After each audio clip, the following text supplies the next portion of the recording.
ভেঙে ফেলা হলো শান্তিনিকেতনে অবনীন্দ্রনাথ ঠাকুরের বাড়ি। কবিগুরু রবীন্দ্রনাথ ঠাকুরের ভাইপো অবনীন্দ্রনাথ ঠাকুর বিশ্বভারতীর দ্বিতীয় আচার্য ছিলেন তিনি।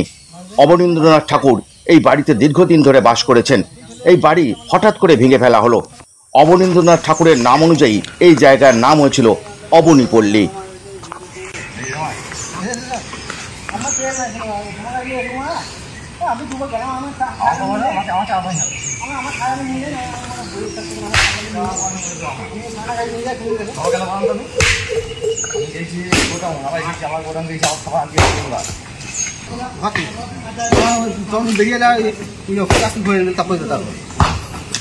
চলে না চলে আমার হাত ধরে আমি চললাম গাড়িতে ঘুরে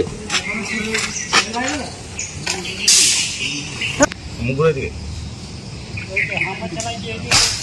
মুখ ঘুরে করো মিডিয়া বাটে